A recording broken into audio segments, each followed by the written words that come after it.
Finally भेटली मला एकदाची मिसळ खायला. तर मी आज बनवली मिसळ. मला त्या दिवशीच खायची होती, पण तुम्हाला माहिती आहे भेटली नव्हती. मग आज काय आमच्या नवरोबाच्या मनात आलं काय माहिती, पण होती माझ्याकडे मटकी, पण छान मोड आलेली होती. हे बघू शकता तुम्ही. मग मी घेतला मसाला वगैरे भाजून हे सगळं शिजायला टाकली आणि फक्त एवढंच काम थोडे असतं आपल्याला. हे इकडे टाकली होती शिजायला. हे बघा पाणी वगैरे होतं शिजायला टाकली. मग दुसरं काम होतंच आणखी तयार. मला बनवायचे होते चिप्स. तर हे बघू शकता तुम्ही बटाटे. मग हे माझे चिप्स करायला चालू होते. हे गरिबी तर जन्माला जाते का काय माहिती, एका कामात 4 कामं करावं लागते. कधी असं निवांत वेळ काढून कुठलंच काम करता येत नाही. बघा हे चिप्स बनवलेत मी, छान झाले होते.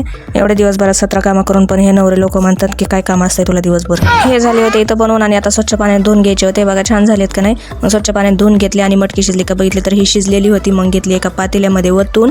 ही वतून घेतल्यानंतर आता द्यायची होती मला फोडणी. मग ही मी टाकायला लागलेली होते फोडणी. हे बघू शकता तुम्ही. मग मी मसाले वगैरे टाकले. मसाल्याचा ब्रँड वगैरे सांगणार नाही अजिबात. हे बघा गरम मसाला टाकला मी, धना पावडर टाकली. कोणत्या कंपनीची टाकली हे काही सांगणार नाही, कारण ही माझी मिसळ बघून तुमच्या तोंडाला पाणी सुटेल आणि तुम्ही मला लगेच विचारणार कोणते टाकलेत, नाहीतर मग बघून माझीच करणार. म्हणून मग मी काय तुम्हाला सांगत नाही. बघा कसली भारी तरी आली की नाही. तुमच्या तोंडाला पाणी सुटणार मला माहितच आहे. हा कशी झाली. इकडे बघून माझ्या तोंडाला पाणी सुटायला लागले. तुम्हाला काय म्हणणार, तर ही माझी संचिता, ही माझी आगाऊ मुलगी बघून पाव बघून एवढी खुश झाली होती. डान्स करायला चालू होता आणि मग इथं टेस्ट करायला चालू होतं. हे बघा हिनं खाल्ली आणि मला सांगायला लागली आता टेस्ट कशी झाली, तर छान झाली होती. आणि आता खाल्ली. आता इथून पुढे काय 5 महिने खायला भेटत नसते आणखी मला मिसळ. Okay bye.